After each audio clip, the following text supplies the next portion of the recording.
Superstar Nikki Minaj is one of the best-selling and most popular female artists of all time. But now Minaj has ignited a firestorm for spreading vaccine misinformation, telling her tens of millions of social media followers that her cousin's friend became impotent after getting a shot. Well, first of all, I don't know what. Look.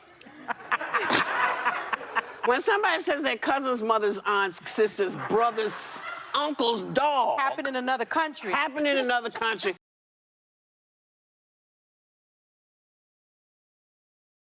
And your story started out with your cousin's sister's fiance's brother. That's a huge red flag right there. But that's Hello, Dr. Fauci. Okay, let's do it. So can you debunk some of these myths that are surrounding the virus and the vaccines just once and for all? Fertility, for example. There is no evidence whatsoever, zero, that the vaccine diminishes fertility at all. COVID-19 vaccines are not proven to be safe or effective. No evidence that they will prevent transmission of the virus, and no long-term safety data to rule out late-onset negative effects like autoimmune diseases, infertility, and cancers.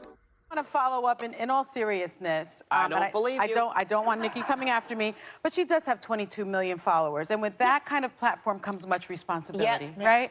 And we know that there has been some hesitancy in the Black community. It's getting much better. But I would implore people that have great platforms to do your research and not spread any misinformation. And when you have people like Tucker Carlson and Candace Owens and Laura Ingraham sticking up for you. There's two things going on here. First and foremost, Nikki Minaj accidentally stumbled upon the Ministry of Truth. George Orwell's 1984. Now, you're not allowed to question anything from the Ministry of Truth. And Winston sat at his mundane desk. His job at the Ministry of Truth, mini true in newspeak, was to rewrite history for the advantage of the government. Big Brother was the leader of the political party, and as the signs all read, he was watching you through surveillance cameras everywhere. So anyone, such as Winston, who had independent thoughts and dreams, had to keep them to themselves or risk discovery by the thought police.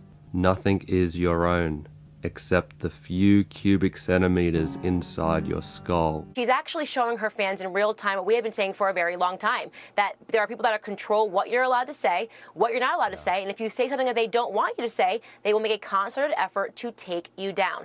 Now, Nikki Minaj is talking about one person's experience with the vaccine.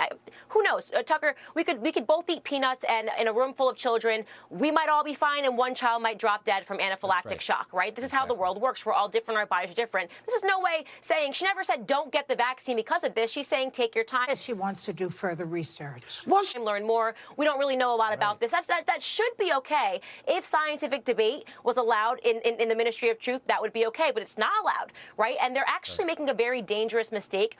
To do further research. Because people like Nikki Minaj, right? They know that she's not a part of the political class. They know that she's actually a person, as you mentioned before, that has worked hard, has come from nothing, and she is just honestly having a conversation with them like she always does through her music. So they're actually playing a dangerous game that will likely create, A, more vaccine hesitancy than before because you're taking down someone that they love for no reason. She's not against the vaccine. Because she wants to do further research. In any manner whatsoever. And, on the other hand of this, I think that they're exposing themselves to be what they are. Again, the Ministry of Truth. You gotta kind of think something is probably wrong. So the manufacturing companies that create the jab are not taking any responsibility if something happens to you. The government who is mandating the jab is not taking any responsibility if something happens to you. It looks like three big fat balls of bullshit to me. It didn't work. You don't take no responsibility. I take all responsibility. Kiss my ass. Okay, let's do it.